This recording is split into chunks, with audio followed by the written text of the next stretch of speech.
Right now at 6, another dangerous street takeover. As neighbors ask why authorities didn't do more to stop it. You can't send a couple police officers in to remedy a situation that's got hundreds of people. Plus, more than 1,000 Clackamas County employees ready to walk off the job as commissioners push back. We have to represent every single person who lives here that pays taxes. Then, the push for a statewide cell phone ban in schools to require students to keep them locked up and away. And later, in sports, an Oregon hoops legend showing some love to the state's new high school scoring king.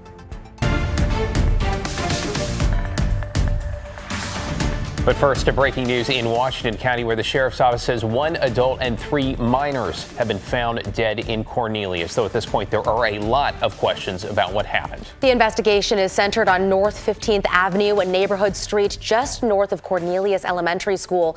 Right now, we have very few details, but we do have a crew on scene. We'll bring you an update as soon as we have one.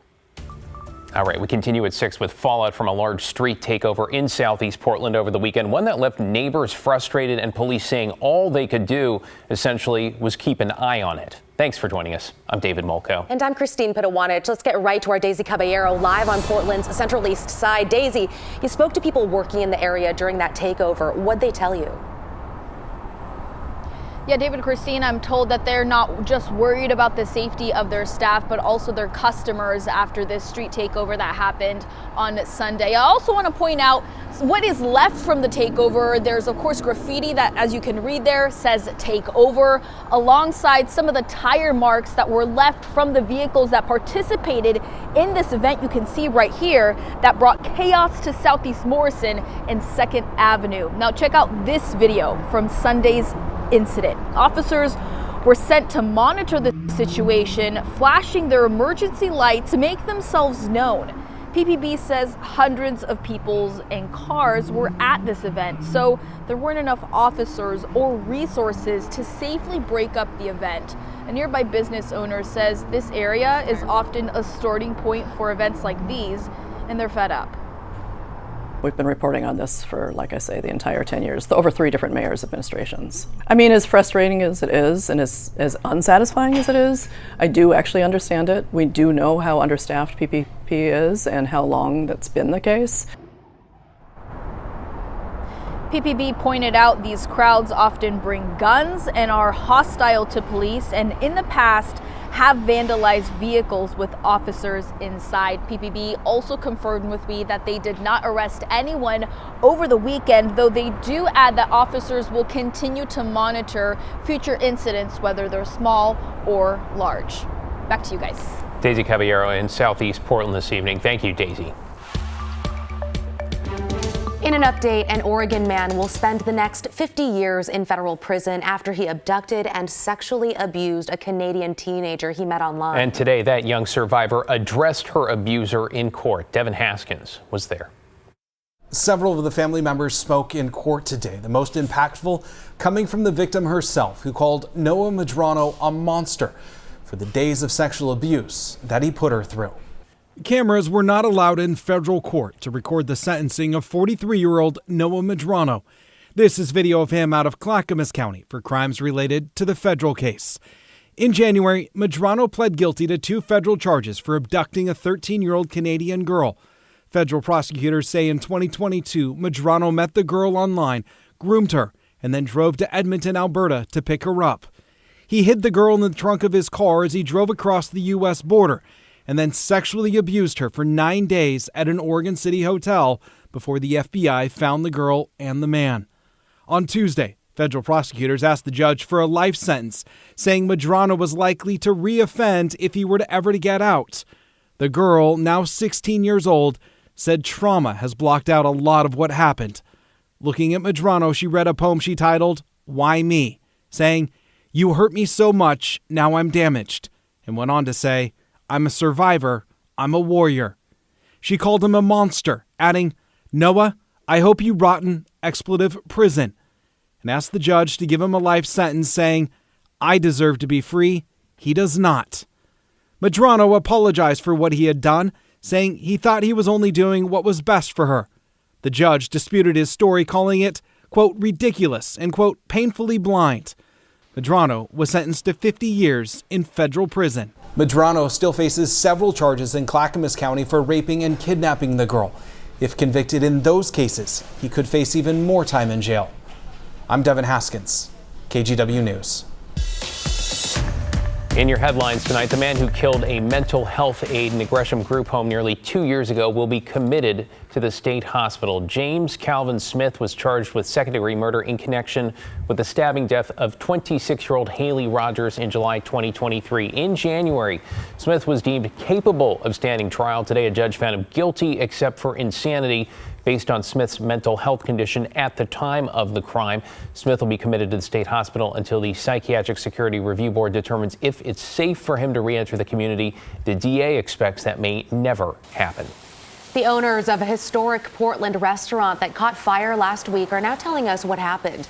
In a statement to KGW, the owners of Ringside Steakhouse say the fire started behind the stainless steel lining of the Sauté and South Grill stations. The fire was quickly put out and no one was hurt, but the smoke and water damage went into the dining room. The restaurant is closed until repairs are made, and there's no timeline for reopening. And the Trump administration has canceled visas for a number of international students in the Northwest. University of Washington officials confirming 9 students there and recent graduates participating in postgraduate training have had their visas canceled. The university saying it was not notified by Homeland Security and only found out when it checked a federal database. DHS citing an immigration status violation for those cancellations, but did not elaborate.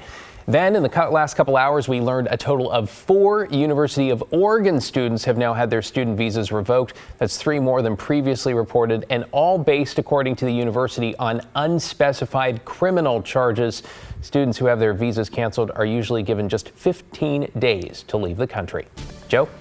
David, we are looking at dry conditions the rest of your Tuesday night and all day tomorrow. As we go into downtown Portland, from our Providence Park camera, we're looking at a temperature of 55 degrees. And the showers that we're forecasting, they were present a good portion of the day. They were more kind of the annoying showers where they were just so light, where you really needed a light jacket, maybe an umbrella to deal with it. But again, we didn't deal or pick up much in terms of thunderstorms or hail as well. Zooming in into downtown Portland right now, we're dry, but there's still a few spotty showers in and around the metro area, and that's going to continue here for the next couple of hours. But for the most part, in terms of measurable amount of rain, we're not going to be seeing that at least for the rest of tonight. As you can see, hour by hour rainfall is 0. We get a goose egg, and that goose egg holds true heading into Thursday as well. By Thursday, late morning, early part of the afternoon, we'll start to see some of those showers return. Tomorrow, it's going to be dry, but it's going to be more partly sunny skies to start things off, but those clouds will thicken up throughout the later part of the day. Temperatures, David and Christine, will be topping out in the mid-60s. I'll talk more about what's in store heading into the later part of this week coming up in just a few minutes. Okay, thank you, Joe. New at 6, Portland city councilors are set to consider a change to the noise code. Alma McCarty's live at City Hall tonight with those details. Alma? Yeah, David, Christine, Jamie Dunphy, who is a counselor for District 1, brought this to the city's attention, and it's an issue he's been working on for several years. Now, essentially, what he is looking to do is repeal what he calls an outdated and subjective code that allows police to make the call to shut something down if they decide it's too loud. Dunphy says there's already a more objective way to deal with noise complaints, which is based on a system of measuring noise decibels. So it only makes sense to streamline the city's rules around this code. He also told council this afternoon that the rules as they stand now disproportionately affected BIPOC businesses, cultural events, and small vendors. Changes to the current policy will have a positive impact, he believes, on Portland's music industry and the city as a whole. Every business is entitled to have objective standards. Just as the city had a conversation about the pho restaurant that had a smell code violation, that subjective enforcement of any regulation is just ripe for abuse. It's a hard, the music industry is a hard industry to flourish in regardless, but at the very least they deserve consistent standards. Now, the committee this afternoon voted to unanimously refer this change to full city council. And while this would streamline changes to the noise policy. It doesn't have anything to do with how late music venues and other operations can stay open within the city. David, Christine, back to you. Alma McCarty reporting live from City Hall. Thank you, Alma. Developing this evening, hundreds of people who work for Clackamas County could hit the picket line in less than a week. That is if a deal is not reached. Libby Dowson's here with us. Libby, what is the latest when it comes to negotiations? Well, the latest is union and county representatives spent the day in mediation. The Clackamas County Employees Union, which represents some 1,350 county employees, notified the county about its intention to strike Friday. So with 10 days notice, that puts the strike deadline on Monday. County commissioners say they've put forward lucrative and generous packages for members of the Clackamas County Employees Association. We have to think of our other union folk who have settled with this, okay, in a way that we have to have parity and unity as we move forward. It's not about not valuing you as employees and the work you do. The county on Tuesday confirming negotiations happened, but not sharing details. Its public information officer issuing this statement to KGW. Quote, "The pending strike will impact the county's operations, which is not in the public's best interest. We continue to be committed to good faith negotiations and want to reach a mutually beneficial agreement." Union members spoke out at the commissioners' meeting April 3rd about health care concerns and retroactive cost of living adjustments. The ramifications of the decisions and the words that have been said by the commissioners at these meetings, the fallout is going to continue for years after this. You are going to see this impact, and it's going to continue to ripple long after an agreement has been reached. We're a team and we'll succeed or fail together.